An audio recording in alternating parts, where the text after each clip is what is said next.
नमस्कार मेरे दोस्त, मैं तबारक हुसैन, मोटिवेशनल स्पीकर। आज के इस वीडियो में हम बात करेंगे कि हम लोग कभी कभी लाइफ में कुछ काम करने की सोचते हैं लेकिन अपोजिट हो जाता है।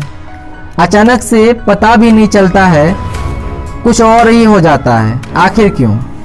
आइए एक स्टोरी के माध्यम से समझने की कोशिश करते हैं। एक बार भगवान सेवक के साथ बैठकर हंसी मजाक कर रहे थे। बात ही बात में सेवक कहता है कि भगवान, क्यों ना हम लोग एक दिन के लिए अपने सीट को एक्सचेंज करके देखते हैं। आप एक जगह मूर्ति के शक्ल में खड़े खड़े थक जाते होंगे, परेशान हो जाते होंगे।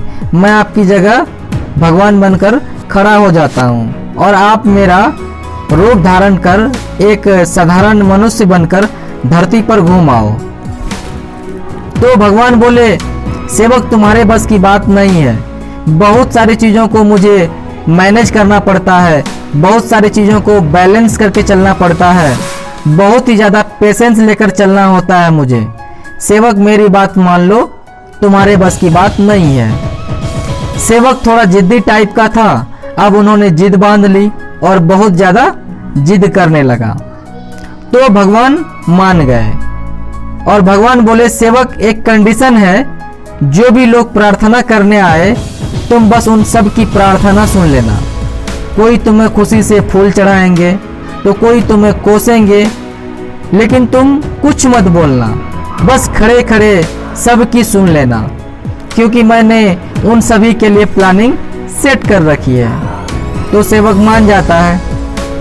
अगले सुबह सबसे पहले मंदिर में एक व्यापारी आता है और कहता है, हे भगवान, मैंने एक नया कारोबार डाला है, उसे खूब सफल करना, खूब आगे बढ़ाना, खूब मेरी तरक्की हो। और वह माथा टेकता है। इतने में उसका पर्स सरक कर नीचे गिर जाता है और वह बिना पर्स लिए ही चला जाता है। सेवक ये सब देखकर बेचैन हो जाता है। वो सोचता है कि रोककर उसे बताए कि पर्स गिर गया, लेकिन शर्त की वजह से वह नहीं कह पाता है। थोड़ी देर बाद एक गरीब आदमी आता है और रोता बिलखता हुआ भगवान को कहता है कि हे भगवान, मेरे घर में खाने को कुछ नहीं है, बच्चे मेरे कई दिन से भूखे प्यासे सो रहे हैं, भूख से जान निकल रही है, कहीं ऐसा ना हो कि मेरे बच्चे भूख से मर जाए। भगवान कुछ मेरी मदद करो ताकि मेरे बच्चों को कुछ खाना मिल जाए। रोते गिड़गिड़ाते वो इंसान माथा टेकता है। इतने में उसे पर्स नजर आती है और वो उसे उठाता है और उठाते हुए वो भगवान का शुक्रिया अदा करता है और पर्स लेकर घर की ओर रवाना हो जाता है। अब कुछ देर बाद तीसरा व्यक्ति आता है।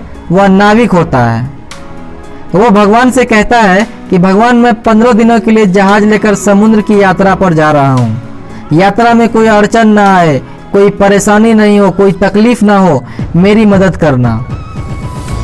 तभी पीछे से व्यवसायी बिजनेसमैन पुलिस के साथ आता है और कहता है कि हुजूर, मेरे बाद ये नाविक आया है, इसी ने मेरा पर्स चुरा लिया है। पुलिस नाविक को पकड़कर ले जाने लगती है। तो सेवक बोल पड़ता है, हुजूर, पर्स तो गरीब ने उठाया है, वो जा रहा है। अब पुलिस सेवक के कहने पर उस गरीब आदमी को पकड़कर जेल में बंद कर देती है। रात को जब भगवान आते हैं तो सेवक हंसते हंसते पूरा किस्सा बताता है। तो भगवान कहते हैं कि सेवक, तुमने किसी का काम बनाया नहीं बल्कि बिगाड़ा है, सब कुछ गड़बड़ कर दिया। वह बिजनेसमैन गलत धंधे करता है, उसका कारोबार गलत है।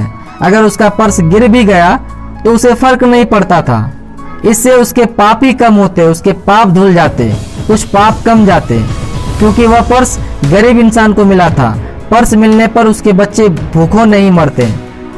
रही बात नाविक की, तो वह जिस यात्रा पर जा रहा था वहाँ भयानक सा तूफान आने वाला था। अगर वह नाविक जेल में रहता तो जान बच जाती, उसकी पत्नी विधवा होने से बच जाती। तुमने सब सेवा गड़बड़ कर दी। सो माय डियर, स्टोरी का लाइफ लेसन यही है कि हर सिचुएशन में पेशेंस रखिए।